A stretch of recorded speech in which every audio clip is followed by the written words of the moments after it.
Welcome to another episode of The Greatest Pod, where we discuss and debate what makes something great. I'm Ed Greer. And I'm Ron Swallow. And today we have an awesome guest. She is a stand-up comic, the author of The Red Cedar, which has been featured in Mutiny Magazine #1. And also, she's a friend of the pod. Please put your hands together for Izzy Salhani. What's up, everybody? Thank you so much for coming on the pod. Thanks for having me. Now, I just want to get right into it. We're obviously going to ask you about your nerdy origins and stuff, but you did write a comic book, and I just want you to talk a little bit about that. It's in Mutiny Magazine, as Ron said, 55 pages. Can you describe how dope it was to be featured in a magazine, especially a #1 of a magazine, as a comic book author? It was surreal. Like I've been reading comic books since I was a kid, and the opportunity just kind of came out of nowhere. Like we're all stand-ups, so keeping in touch with people that you meet early on in the process, that's why they say that's how you're going to get all your work. And for the fact that took me into the comic book world was really surreal. And I was just like, I had a terrible summer. I tried moving to Florida and it didn't work out. And so I was on my way back. I was in Atlanta and just chilling in my friend's living room, scrolling through Facebook, and saw a pitch sheet that she wanted people to fill out because another comic had written for them and her book was successful. So I sent my pitch because I'd been working on this idea during the lockdown phase of the pandemic, but just it was still like a infant thought. And they accepted the pitch and I had to get writing right away. And so I finished writing, I want to say sometime in October, and then I was published by November. Whoa. That's amazing. So what's the story about? If like a short synopsis, because we can't give everything away because you've got to read it, guys. Yeah, it's about a journalist who is Lebanese and has to return to Beirut to avenge the death of her father. And her father has been killed by the government. That shit is hard, man. I love that. And I can see you've got everything in there. The stakes, going up against impossible odds, relatable character who has, some gravitas behind them. All check. I'd love to read that. Yeah. Awesome. Hope you do. You get a chance. I feel like it should be made into a movie too. Like that, I could see some John Wick style shit happening in that too. Yeah, I want to turn it into an animated series as soon as I get the IP back. I got really lucky with the publishing deal. That's fantastic. How did you end up reading comics and how did you end up doing stand-up? My dad used to read me comics. Do you ever read Tintin, I guess they say in English, and Asterix? Asterix was my favorite comic. Yeah, he's like a little barbarian dude. France goes around reading of Romans. Yeah. So I started with those, and then I guess you could say graduated or moved on to the Justice League of America, and that was my jam in middle school and high school, was reading Justice League comics. And then I had a friend who was in the Marvel universe, and so we would switch JLA and Xmen back and forth. And then I also grew up in the golden age of cartoons, so all the great, the Batman cartoons, the Justice League cartoons, the X-Men cartoons, those Ninja Turtles, those are all things that were part of the pop culture in the 90s. I got into stand-up because as a kid, my friend, the one I would trade comic books, who was like my best friend, my only friend that I ever wanted to hang out with, was always busy on Friday nights. So I started watching stand-up Comedy Central Presents and their half-hour specials. And I was like, I always want to do that. And then I did high school theater instead because there was no stand-up class, but there was a theater class. And then when I moved to LA, I was in film school and I hated it. And I just dropped out. My roommate was a stand-up comedian. So I followed him to an open mic and I started doing that religiously. And I dropped out of film school and started doing comedy. That's a better origin story than a lot of other people have, which is like, oh, my parents got divorced or my dad stabbed my mom and now I do stand-up. And you're like, oh, okay. Oh, God. Why? Well, like stand-ups and vigilantes are born the same way. You know what I mean? It's always terrible. But seriously, I think what's interesting about your dedicating yourself to comedy and then rolling into comic books is interesting because it's a similar path that I'm trying to trod right now. And I think you mentioning all those teams earlier, those are all kind of teams, and JLA is a big ass team, Justice League Unlimited, all that stuff. Mhm. So I just think it is interesting that we're here to talk about like a team of people, and by the time people see this, they'll see the title. That I'm thinking about calling it the greatest X-Men are women, because it's just like a fact. You know, some of our titles we kind of put a question mark there, sort of implied. This one isn't implied to me, and because you wanted to talk about a few X-Men characters, we couldn't quite nail it down. I'm just thinking, who are the kind of 3 characters that you centered on when you looked at the X-Men? The ones that I was drawn to the most, especially reading the comic books when I was younger, were Storm, Rogue, and Jean Grey, and all for different reasons. But I think the ability to manipulate weather is like the coolest thing. And Rogue's, her reluctance to get to know her power, like I think that's something that really resonates with women. It's like you have all these things at your disposal, but you're nervous to learn about them or to use them because of how it will be perceived, or the like ramifications of what can happen when you get involved with someone that you care about. And then Jean Grey, I also took to that character a lot because she has like a wealth of knowledge to pull from when she's like basically the mentee of Charles Xavier. They all sound like they're all kind of a piece of your personality in a way. It's like one has cool style and a cool power. One is grappling with her insides and who she is and what she can do. And the other isn't just a person, but is actually a spiritual being. Oh, yeah, I guess I never thought about it and prompted it. So, yeah, but that's why I take to those characters. I think they're all super cool. Jean Grey being there since the beginning, kind of grandmothered in to the whole X-Men thing, is interesting because it's almost like not an X-Men team if she's not somewhere on it, or if people aren't thinking about her on some level. You know what I mean? Like even when she's not there, people are just like, "Damn, man, Jean, she's gone, man." That just she's like really big lady on campus, really. And then Rogue comes in out of the cold, you know what I mean? Like I remember comics where she would come to the X-Men's door, ask them for help, and she'd already like fucked them over back in the days. And then like Colossus would be like ready to fist fight her on the lawn, because he's like, "Oh, what is why? How dare she come here?" And then she becomes like a tentpole X-Men character. I think that's a super sick arc, as Ron would say. Yeah, I'm obsessed with arcs, and Rogue has one of the better arcs in X-Men period, because she kind of does start out. No, she doesn't kind of start. She's a bad guy at first, and she really does become like one of the pillars, and probably I would argue maybe even one of the moral tent poles of the X-Men. That is something that I think the 3 of these characters have in common, is that they're all very like empathetic and have strong moral compasses. Yeah, 100%. Yes, it seems like Storm is I think overall, maybe Jean and Storm are the big mamas of like what the X-Men do or don't do. Like if Storm is down to go down into the tunnels and stab somebody, then that's what we're gonna go do. And if she's like, "Well, I don't want us to do that. I think we shouldn't do that," then you're not gonna do that.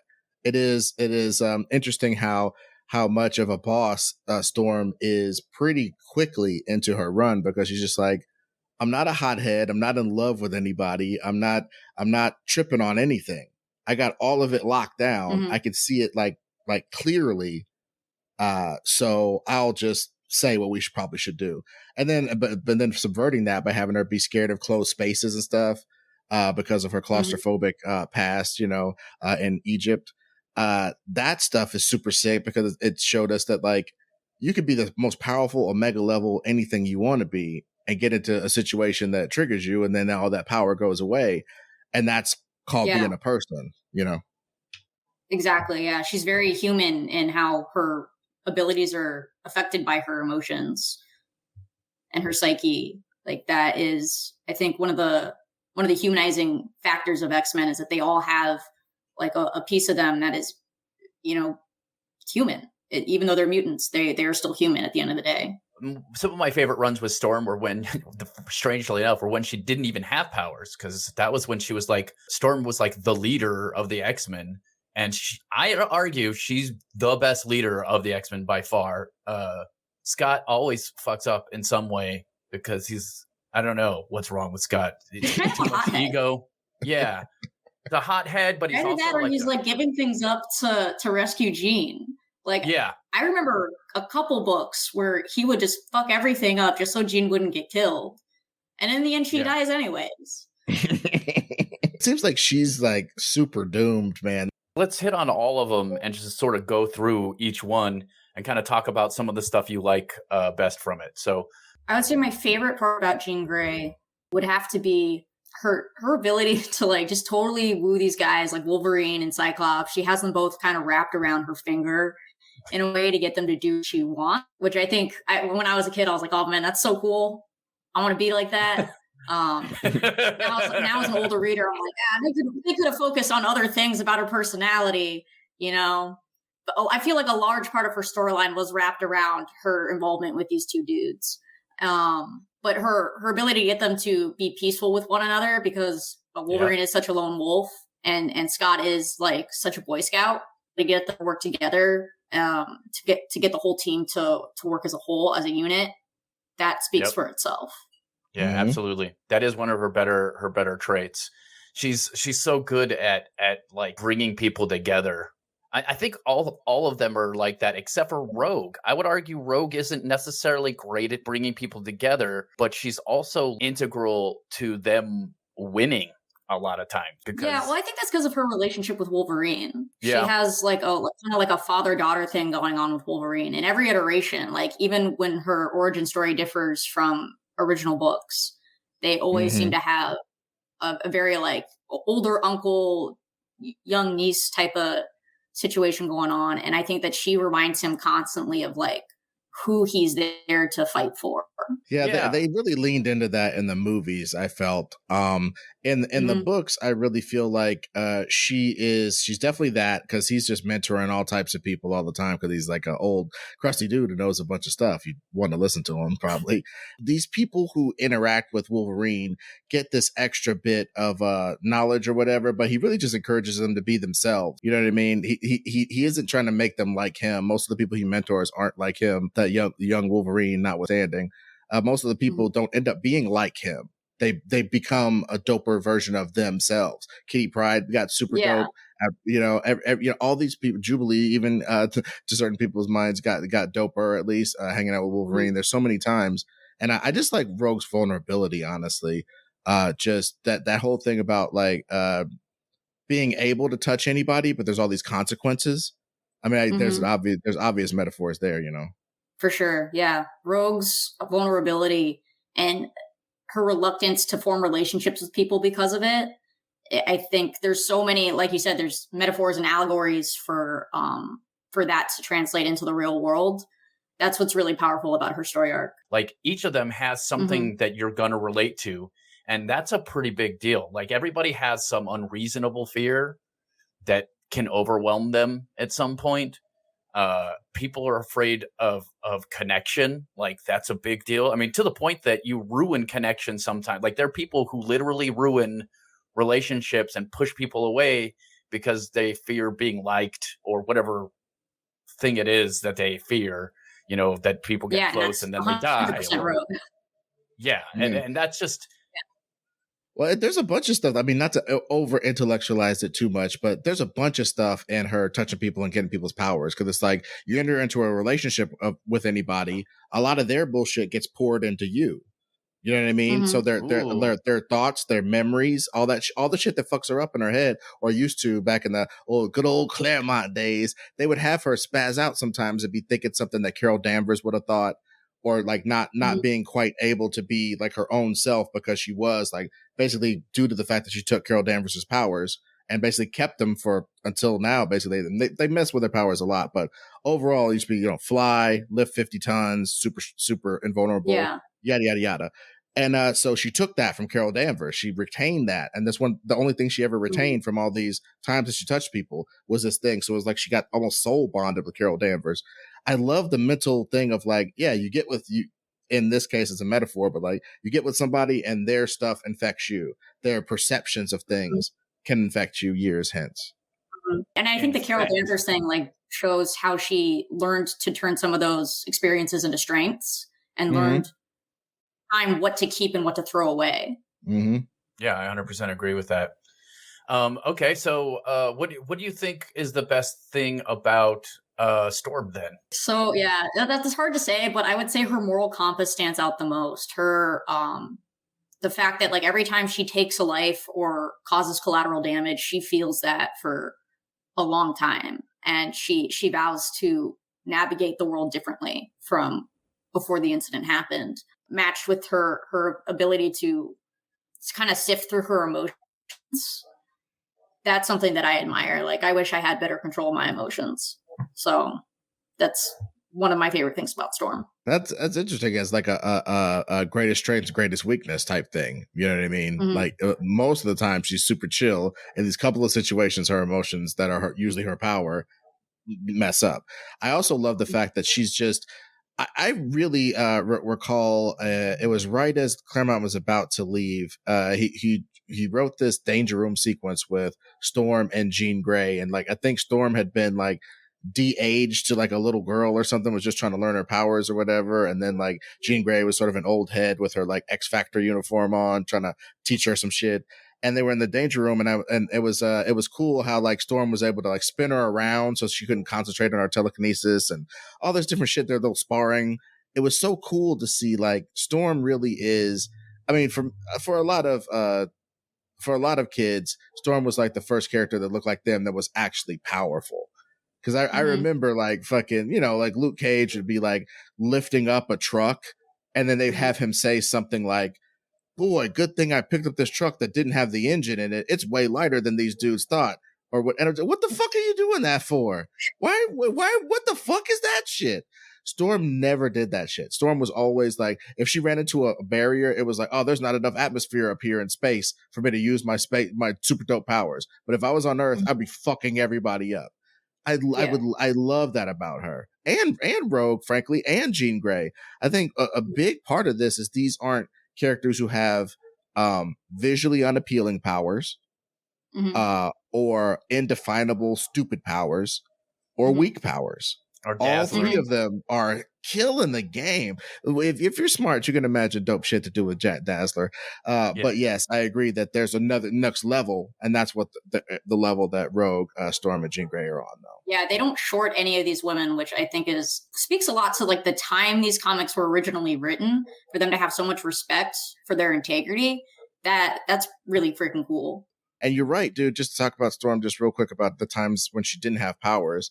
I felt like that shit was very powerful, because if you look at it, like, I'm not trying to be all women's studies up in this piece, but like a dude took her motherfucking powers and then was like, I don't know how to give them back to you, and it's not really my call, or blah, blah. And then like she eventually gets them back, and she's able to almost like forgive him for his part in it. But I'm just like, man, it's so powerful, the fact that she was able to retain such influence and dopeness without her powers. She couldn't command the winds and all that jazz, but she was still she was the Captain America of the Xmen, frankly. Yeah. For like years. And that's just dope as fuck to me. Yeah, I totally agree with that. Yeah, so how do you decide who's the best out of these three? That's the hardest question in this situation, because like what makes them the best is like, I mean, I probably lean towards Storm as an overall, just because if you add in powers, coolness, the look, she's also like for sure the hottest of them all, I would think. And she's like, I feel like she's also the more badass. Rogue's pretty badass, but I feel like if they were all depowered, Storm would whoop all of their asses. In a fucking millisecond. 100%. Yeah. You know, if Jean Grey didn't have power, she'd be like a research student or something like that. Yeah. But like Rogue would still be like fucking shit up, but Storm would be like the leader of the military, probably. Yeah. Like, and also Storm she has so many cool side adventures, like when she's involved in the Black Panther universe, and like her own origin story. there's so much, like, I can't believe she doesn't have her own movie. She should get her own movie. Yeah. I think once they do an X-Men movie, I think they can spin her off. But I would love if they did it old school style and just did like fuck around and do a Storm movie and then have at the end, you know, she meets up with the fucking X-Men or whatever, you know what I mean? Or meets up with Professor X or something, because I definitely agree with you that her upbringing is super dope. But just not to put such a open check case on it, I gotta say, Rogue's pathos and the fact that like Rogue to me is like a glue guy. Like I get a Storm is Michael Jordan, no question. But man, Rogue is Scottie Pippen like a motherfucker, man. She's like always there. you know, she's always there to like take up the slack, because like Jordan could be Jordan all he wants, but like there's certain stuff that Pippen had to do for Jordan, like D up anybody from Charles Barkley to the point guard of the other team so that he could rest on offense, or rather rest on defense, just get some steals and shit, and then come down and blast people. You know what I mean? Like there is a lot of like glue guy stuff that Rogue does. And I just always remember dope stuff about like, they would use her to put over situations, how dangerous situations were. Like I remember in the Fall of the Mutants, this dude named the Adversary had a big ass like castle in the sky protected by these gale force winds. And fucking Rogue tried to fly up into him, and she got slammed down to the earth, and it was like meteors have hit the earth with less force, and blah, blah. And then she's just like crawling out of a crater and her fucking mullet is all fucked up. And I'm just like, that's adorable, man. She's just tough, like a Punky Brewster, or rather Pippi Longstocking-esque character. You know what I mean? Yeah, just always bouncing back. Yeah, I fucking love that shit, man. But she is the muscle too. So like that, like if it was the three of them and then Juggernaut showed up, Rogue's the one taking on Juggernaut. Yeah, she's probably at the very least giving the final blow that knocks him out. Yeah, because Storm is more tactical, I feel like. Mm-hmm. Yeah, she makes the quicksand to make him not be able to move. Quicksand is a big thing for Juggernaut. Spider-Man's beating him with it. You know what I mean? You can't be an irresistible force going forward if you're mired in mud. But I love all the times. Of course, you know, we got to argue that Jean Grey would literally just be like, all right, well, now you're floating. Try to run. Yeah. Jean Grey holds him still. Storm keeps him isolated, and Rogue goes in for the final blow. And then knocks the helmet off, and then his boring ass. Well, I think the helmet getting off, you know, you got to do there's got to be some Megatron level shit happening, because I think Nimrod knocked his helmet off. A couple people have done it, but it's a big feat. It's like grabbing Thor's hammer, knocking the helmet off. That's one thing. Just we can wrap side it, because we got some time. I loved the X-Men all getting together to fight somebody and doing scenarios like we just did. Like, I'll put a force field around him. You put like a gale force storm inside that. And then when he's got hit by a billion strikes of lightning, we're going to take it all away. And then Colossus is going to punch him in the face. Then the Rogue's going to come body slam him. All that type of shit. I'm just a sucker for all that. I think it's one of the things that makes the X-Men so great is they would always run into people that were so badass that it took all of them to do it, even though each and every one of them was very powerful. I thought that was like a lesson about teamwork for kids or something. Yeah, teamwork makes the dream work. And also, I think maybe it's also like I think it's also a lesson about like the good guys work together. Like if you want to be a good guy, you got to form a community. And I think that's like a great lesson for kids, is that like, hey, the guy standing by himself who bullies everybody, that guy's an asshole. And if you all come together as a community, that guy is less likely to fuck with you, period. And also you have a better chance of, you know, putting him in some quicksand. You get it. You get my point. But basically, but also I think that that's an interesting lesson that we need to be teaching anyways, is that it sometimes it works out even in these stories where the guy who's the bully sees the community and is like, that seems much nicer than me standing by myself, always fighting 47 dudes. Maybe I could just be part of a community. And I think that the X-Men does a great job bringing together, like sometimes the bad guys become part of the good guys. And I like when that happens a lot because I'm cheesy. Yeah. And they have the best track record for it too. You don't see that a lot in JLA or other like superhero teams. Yeah, Solomon Grundy's they never are the most convincing. They are the most convincing to be like, join us. We have cookies. Yeah, we got for a your mutant. Education, free college, free healthcare. We got a mutant that has special yeast powers for growing the greatest cookies and banana breads, and we put those at all the open houses. But I really think that overall, though, there is something. We were talking last week about greatest team, greatest comic book teams and stuff. And we kind of gave Xmen a short shrift because I think we knew we were going to do this episode. And I think what's also dope about the Xmen is like all these other teams, like everybody can leave. Like everybody in the Justice League could just say, fuck off. I'm going to Ran. I'm going to Themyscira. I'm going to Gotham City. Fuck all y'all. The X-Men kind of are married to the Charles Xavier's concept. And I think it's interesting to have 3 women as the pillar of the X-Men brand. The X-Men don't seem like people who can just go, except maybe Wolverine.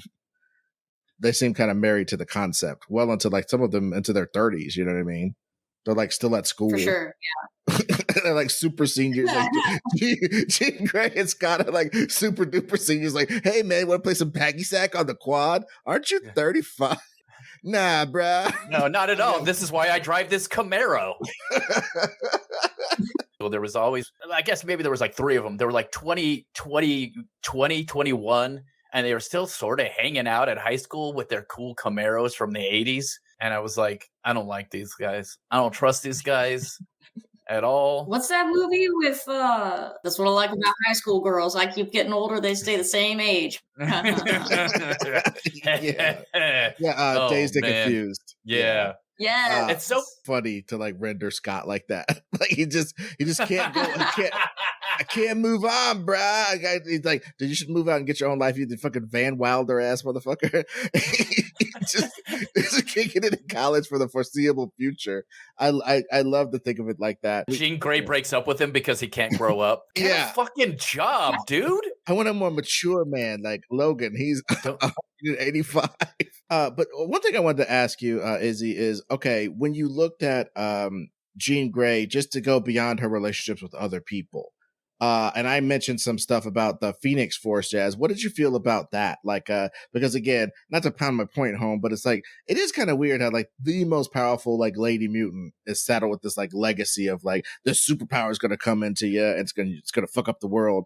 How did you feel when you read it or did you read it as a comic book or did you first see it in the movies? The 1 or 2 times they've done it in the movies. When did you first, when were you first, introduced to the concept? Yeah.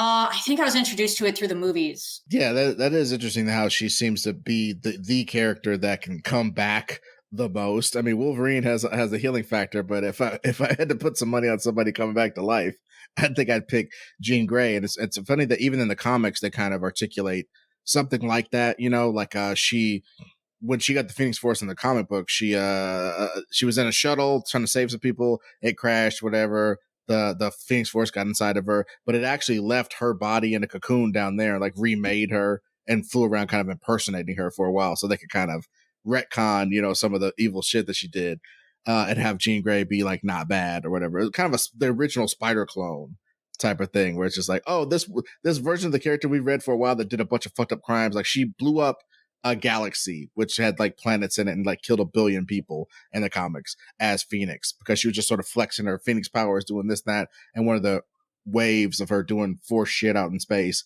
blew up a whole like solar system full of planets with people on them. So it was like she had all these crimes and then the Shi'ar like tried her for these crimes and said that she was going to be put to death and then she ended up dying, but then she came back later. So it's like it was, but then when they brought back Jean Grey, it was like, no, she didn't do any of that shit. The real Jean Grey was at the bottom of the Hudson Bay for the last 7 years, and she's a good person. Yeah, that is confusing the way they kind of alternate timelines and stuff like that, or how they have to like repair things as they go on and they take on new writers who haven't read the whole series. Especially in the movies. But it's like you said at the beginning of the episode, she's like, she kind of can't be killed because she is so integral. Like when you think of X-Men, you think of her. Mm-hmm. It's true. Oh man, now it's going to be more difficult. I think we all agree that the greatest X-Men are women. I think we're agreeing with that. But figuring out which one is the best out of those three, oh man. Well, I just want to say something about Rogue as well. The thing that's interesting about her beyond these two is that I think both of them, I think maybe Storm had less, but if they were going in order, like Jean Grey kind of understood like her state with dudes and everything, but like fucking Rogue was just like so fucked up about it for so long, which is why I think she got trapped in this goofy relationship with Remy LeBeau that I cannot stand because I hate fucking Gambit so much. And I love Rogue so much. It's like when a couple, like the dude sucks, but the girl is great. And you're just like, fuck it, man. We got to go to these whack ass game nights with this horrible person because I got to I'm just kind of joking, but like, I really like Rogue a lot more than Gambit. And I think her getting with him being so persistent and being like, I don't care if your powers take my powers away and fuck me up. I really do love you beyond all that stuff. I think that's a cute love story, but it is kind of, it can be twisted in different ways. But like, I really think her not being able to get in touch with anybody or touch anybody maybe caused her to rush into a little bit of a giant relationship with fucking Remy LeBeau because she never had a chance to really sow any oats because if she touched somebody, she would take their powers and fuck them up. Yeah, for sure. I think that kind of sets her up for failure in a sense because she doesn't get a lot of human contact, even emotionally, because she's always avoiding people, so that she's going to wind up dating a lot of shitty dudes. Like in the movies, she had that choice between Pyro and Iceman, and her decisions, I mean, they didn't focus a lot on that plot point. They weren't really clear, but like those were kind of two shitty choices, to be honest. Yeah, pretty much. Like if Wolverine wasn't so old, she would probably have fucked Wolverine. Yeah. I think everybody would fuck Wolverine, though. That's the problem. That's the big problem. In that team, there's who else? Just him and Scott. Angel, I guess. Yeah, Beast. I mean, you guys are giving Colossus short shrift here. And Colossus. That's a big hunk of grade A man. I mean, I know a lot of ladies don't like beefcakes like that, but like he's a nice guy. He's a nice guy. That's true. He is a nice guy. He would treat you nice. He would probably cook you good food too. You know what I mean? I feel like he's the guy who cooks. Yeah, well, if you like borscht,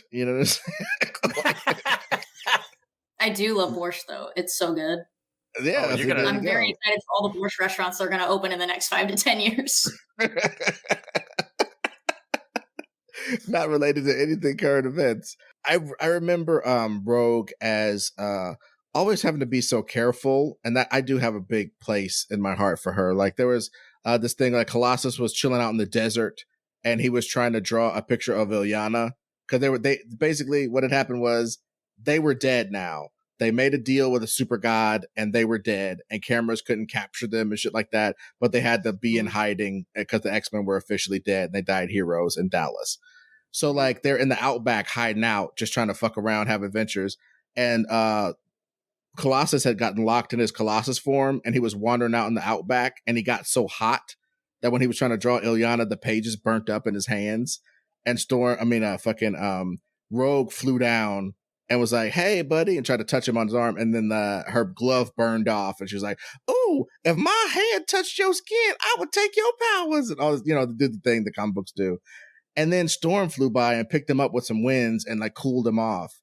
And I was like, "Oh, look at them taking care of the boy." Like these are they're two great characters, man. Rogue and Storm just like taking care of their boy. Like, making sure that he's okay and he's not going through too much emotional turmoil. I love that about them, the whole team thing. Yeah. Like I said, they're all very human characters. Like they have great empathy in them. And I think that's what makes them stand out from some of the other X-Men, especially, Wolverine is known for being, dark and brooding and kind of self-centered in many ways. The fact that these women are also open-hearted and they're willing to give multiple chances and they're open to forgiveness and they're facing exploration, like self-exploration when it's so undefined for them and it could it could go either way, especially in Rogue's case. That's what makes them really cool. That's what makes them oh, go ahead. Oh, I said that's what makes them the greatest.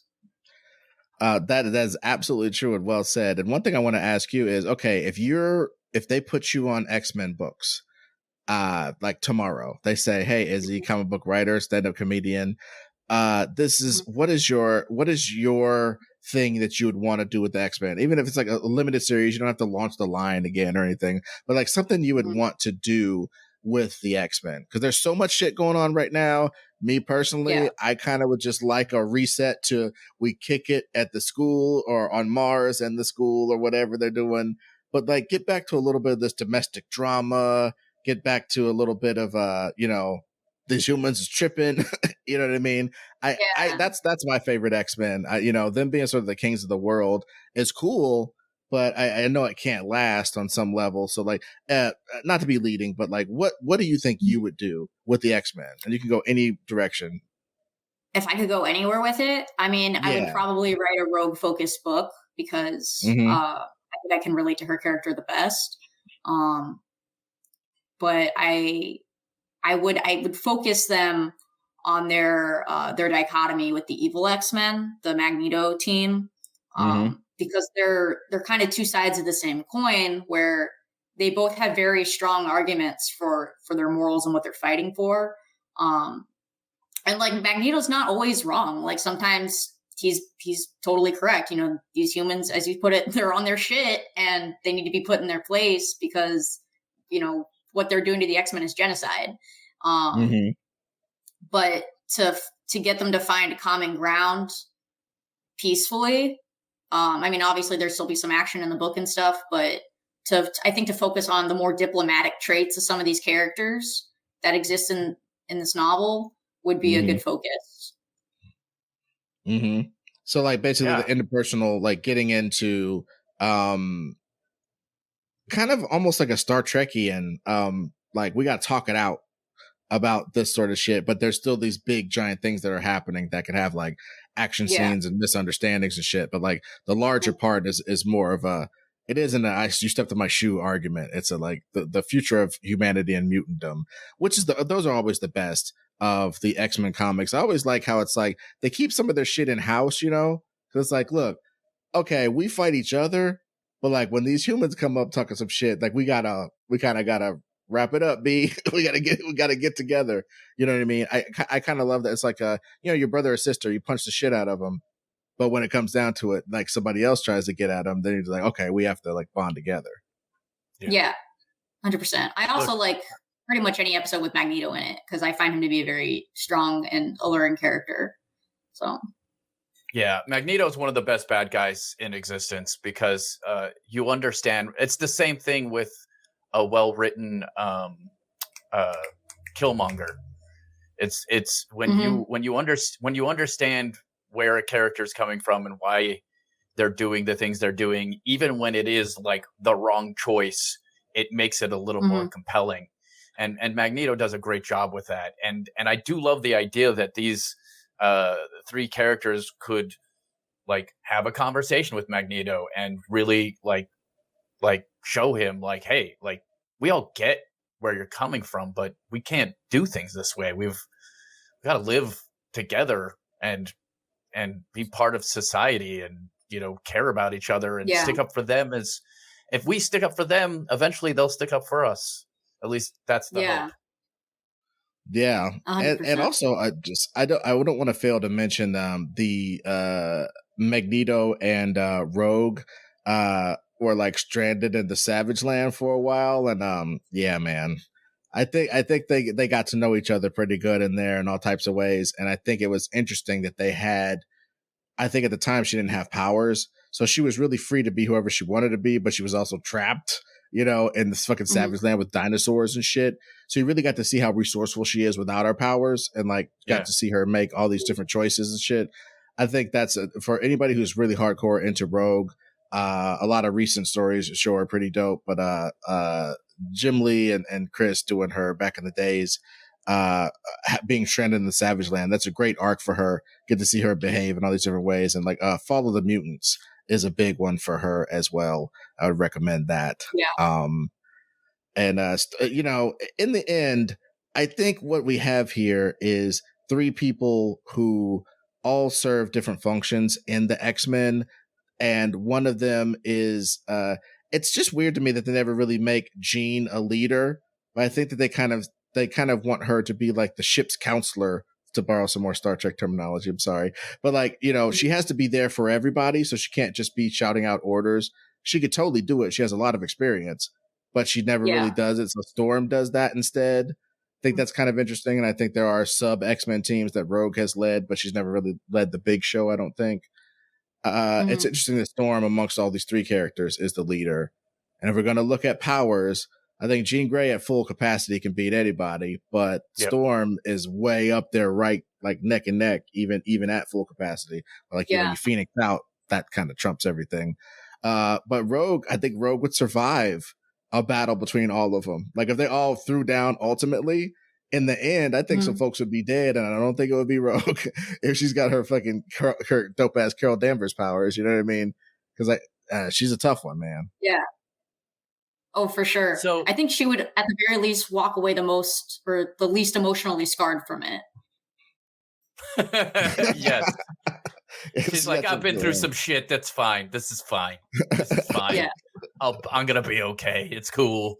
So, what do you think? Is it who? If you had to pick out of these three, who do you think? Mm-hmm. I don't know. See, now you've convinced me the other way, because I was so on Storm at the beginning of this podcast. Like, she's so dope, and now I'm like, oh, I don't know, man. Like, maybe Rogue, but I just feel like Storm has so many abilities in comparison to Rogue's. Like, even Rogue has the Carol Danvers in her. Mm-hmm. Storm can manipulate almost any type of matter in our atmosphere, and use that to her advantage. She could combat climate change. Like, that's maybe an episode I would write for Xmen if they ever allowed me. Also, now that you mention it, I would love to do an X-Men meets Avengers like crossover thing, because they've done that in the past, and to delve deep into that would be really cool. But that would have to be a Storm focused book because of her and Black Panther, and her ability for diplomacy, her ability to manipulate matter and electromagnetic fields. I feel like that puts her out because Jean can kind of be hit or miss sometimes. Like, when she's at her most powerful, but she really has to like meditate to get there. And Rogue just doesn't have the experience that Storm has. So I think, like power to power, they'd hold up, but Storm beats her out in experience every time. Yeah. But you made a very strong case for Rogue. Oh, no, I think that's well reasoned. I just didn't want it to be such a cakewalk, man, because I really think that all three of these characters are very they're very powerful in their own right, and again that they serve all these different functions in the X-Men, and they're really integral. And without the three of them, I don't find an X-Men book to be an X-Men book. You know, I think, you know, they're kind of necessary ingredients in the stew that is the X-Men. So I'm glad that you came on to be able to talk to us about them. I think for just real quickly, as a JLA X-Men thing, I want them to go to like space. You know what I mean? Like somewhere where it's like the politics of Earth are not there anymore. So so it's more like like in the Secret Wars, if you read that, in the Secret Wars, everybody was like all heroes on one side and villains on another side. And they got divvied up by the Beyonder, and they put them on a planet so they could fight each other. They put the Dr. Dooms of the world over here, and the Mr. Fantastic and Spider-Man's over here. And they kind of had to set up these camps for this giant fight that they were going to be forced to participate in. But the X-Men were still to the side of the heroes. The regular heroes still didn't really trust or know about the X-Men that much. And it was so interesting. I want to maybe recreate that dynamic with the X-Men and the JLA in space and have them work out, like make them have inner team relationships to kind of work out their differences so that after they beat the big bad and get back to Earth, maybe shit will get better for a little while, you know. I would love that. So maybe we could tag team on that in a few years. It's a Thanos fight to the death. We're going to get them once and for all. But, and so once again, plug your book and how people can connect with you on social media and all that jazz. The book is called The Red Cedar, and it is featured in Mutiny Magazine #1, published by Fair Square Comics, and you can find them at fairsquarecomics.com. My social media is at Lucky Salhani, LuckySalhani, and that's Instagram, TikTok, Twitter, Facebook. Check it out, The Red Cedar in Mutiny Magazine #1. Oh, and there's so many great variant covers to choose from. You really can't go wrong with any of them. So as always, I want to remind you to rate and review this podcast. Click the subscribe button on your podcast app, and then you'll get us in your feed every single time we come out with a new episode. Join our Patreons, patreon.com/thegreatestpod. You get extra podcasts, and you get some art if you join that tier. And as our last word, I will say, when you review the podcast, we'll read your review on the air. Whoever does it, will read it. So if you want to talk to us, you want to interact with us, a 5-star review is the best thing to do. So thank you guys for listening to another episode of The Greatest Pod.